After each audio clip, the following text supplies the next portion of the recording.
श्री गणेशाय नमः। श्रीमात्से महापुराणे नवत्यधिकशततमोऽध्याय। सूतवाच एतव कथितं सर्वं यदुक्तं वृक्षरूपिणा मात्स्यं पुराणमखिलं धर्मकामार्थसाधनं यत्रादो मनुसंवादो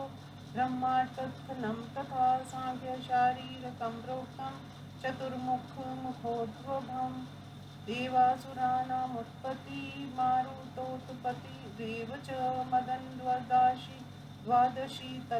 तद्वल्लोकपालाभिः पूजनं मन्वन्तराणामुपदेशो वैन्यराजाभिवर्णनं सूर्यवैवस्ततोत्पत्तिबुद्धसंगमनं तथा पितृवंशानुकथनं श्राद्धकालस्तथैव च पितृतीर्थप्रवाक्सक्ष सोमोत्पत्तितस्तथैव च कीर्तनं सौवंशस्य ययाति चरितं तथा कार्तवीर्यस्य माहात्म्यं वृष्णिवंशानुकीर्तनं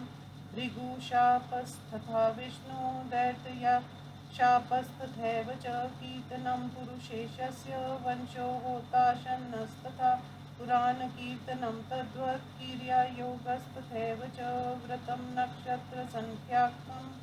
मार्तण्डशयनं तथा कृष्णाष्टमीव्रतं तद्रोहिणीचन्द्रसंज्ञितं तडागविधिमाहात्म्यं पादपोत्सर्ग एव च सौभाग्यशयनं तद्वत्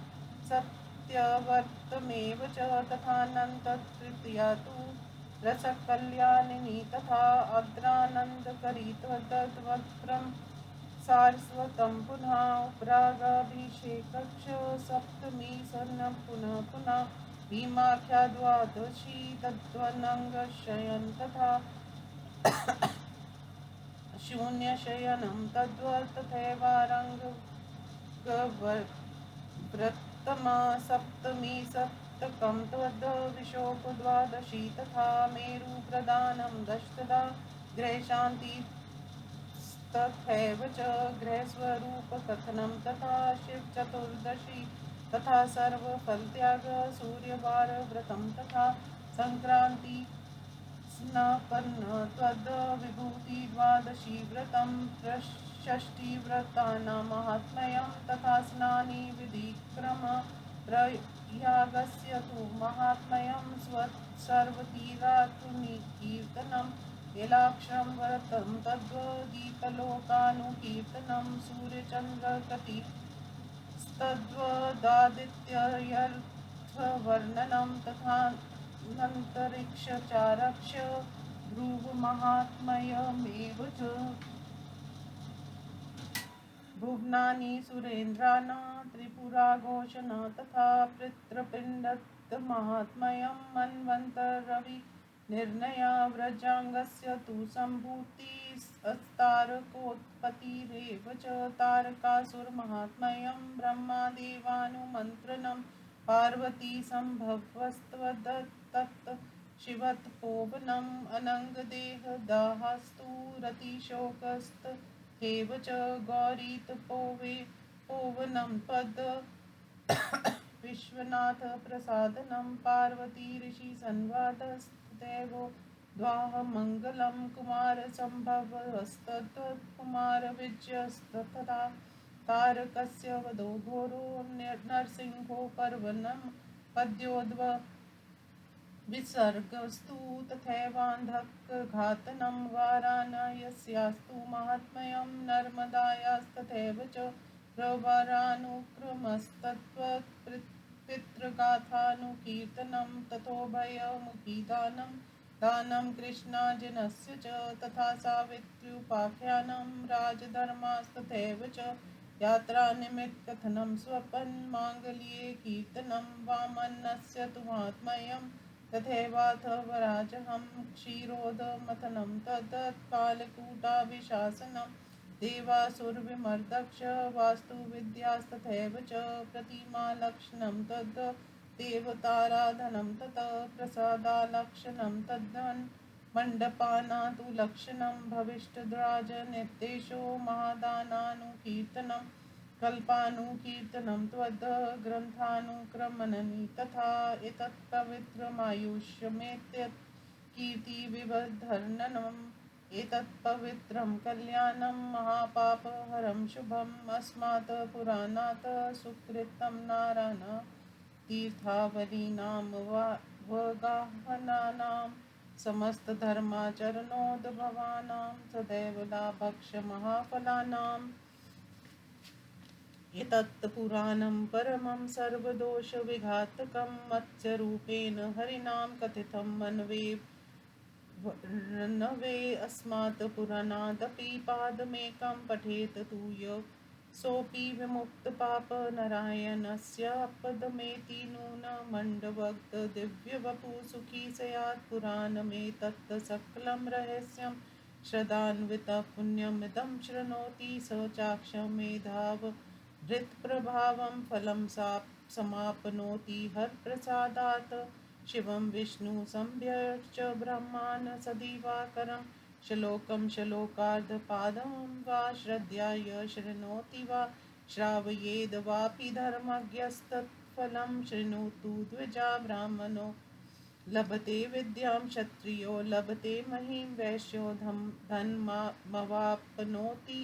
सुखं शूद्रस्तु विन्दति आयुष्मान् पुत्रवां क्षैवो लक्ष्मीवान् पापवर्जिता श्रुत्वा पुराणमखिलं शत्रुभिक्षापराजिता इति श्रीमत्स्य महापुराणे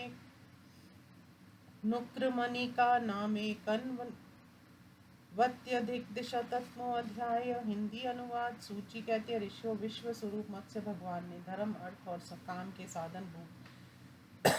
जिस संपूर्ण मत्स्य पुराण का वर्णन किया था वह सब मैंने आप लोगों को बतला दिया। उसमें आदि में मनु का संवाद, ब्रह्मांड का वर्णन तथा चतुर्मुख ब्रह्मा के मुख से अद्भुत शारीरिक संख्या का वर्णन है। तत्पश्चात देवताओं और असुरों की उत्पत्ति, मरुदगणों की उत्पत्ति, मदन द्वादशी लोकपालों का पूजन, मनवंतरों का उद्देश्य, राजा पृथु का वर्णन, सूर्य और व्यवस्थ मुनि की उत्पत्ति, बुद्ध का इला से संयोग, पृथवंश का वर्णन, श्राद्ध के काल का निर्णय, पृथ तीर्थों में प्रवास, सोम की उत्पत्ति, सोमवंश का वर्णन, ययाति का चरित्र, कार्तवीर्य अर्जुन का महात्म्य, वृष्णि वंश का वर्णन, भृगु शाप, विष्णु का दैत्यों को शाप, पुरुष शेष का कीर्तन, अग्नि वंश का वर्णन,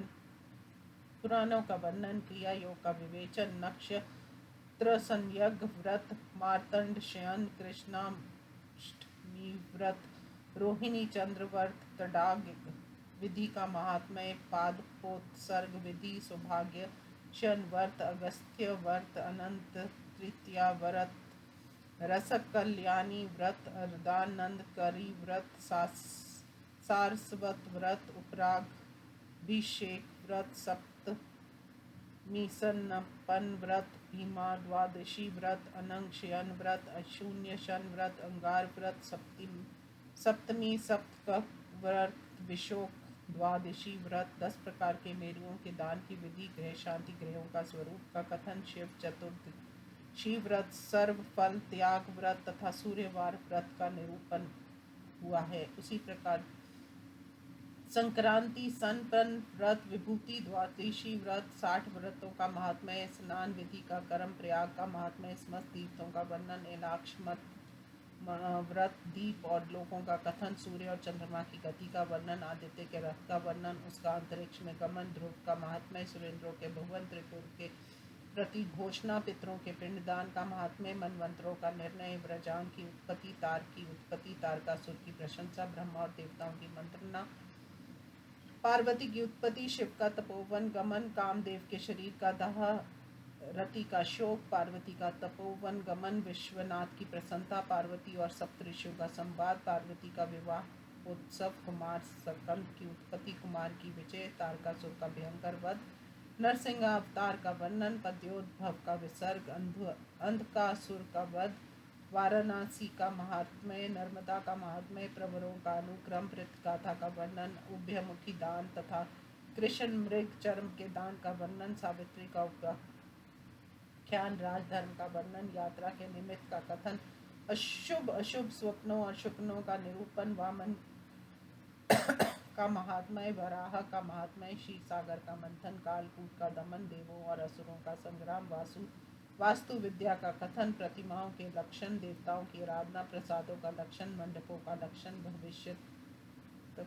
कालीन राजाओं का वर्णन, महादानों का कथन, कल्पों का वर्णन तथा ग्रंथों का अनुक्रमणी का कथन हुआ है। ये पुराण परम पवित्र, आयु प्रदान करने वाला, कीर्ति वर्धक, परम पावन,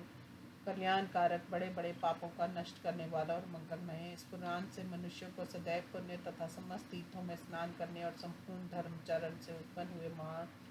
फलों का लाभ प्राप्त होता है। ये परमोत्तम पुराण संपूर्ण दोषों का नाशक है। इसे मत्स्य रूपधारी श्री हरि ने प्रलय काल में कार्णव के जल में मुनि के प्रति कहा था। जो मनुष्य इस पुराण के एक श्लोक के एक चरण का भी पाठ करता है, वह भी पापों से मुक्त होकर सुखी हो जाता था तथा कामदेव की भांति दिव्य शरीर धारण कर निश्चय ही नारायण के निवास स्थान वैकुंठ में चला जाता है। जो मनुष्य श्रद्धा पूर्वक इस पुण्यप्रद एवं रहस्यमय संपूर्ण पुराण को सुनता है, वह शंकर जी की कृपा से अक्षमेध यज्ञ के अंत में होने वाले अक्षभृत स्नान के सदृश प्रभावशाली फल को प्राप्त करता है। द्विजवरों, जो धर्मज्ञ मनुष्य शिव, विष्णु, ब्रह्मा और सूर्य की अर्चना करके श्रद्धा पूर्वक इस पुराण के एक श्लोक, आधे श्लोक अथवा एक चरण को सुनता है अथवा दूसरे को सुनाता है, उसे जो फल प्राप्त होता है उसे सुनिए। वे ब्राह्मण हो तो विद्या, क्षत्रिय हो तो पृथ्वी, वैश्य हो तो धन और शूद्र हो तो सुख प्राप्त करता है। संपूर्ण पुराण सुनने वाला पाप रहित होकर आयुष्मान, पुत्रवान और लक्ष्मीवान हो जाता है तथा उसे शत्रु पराजित नहीं कर सकते। इस प्रकार श्री मात्स्य महापुराण में अनुक्रमिना का नामक 291वां अध्याय संपूर्ण हुआ। ओम नमः शिवाय।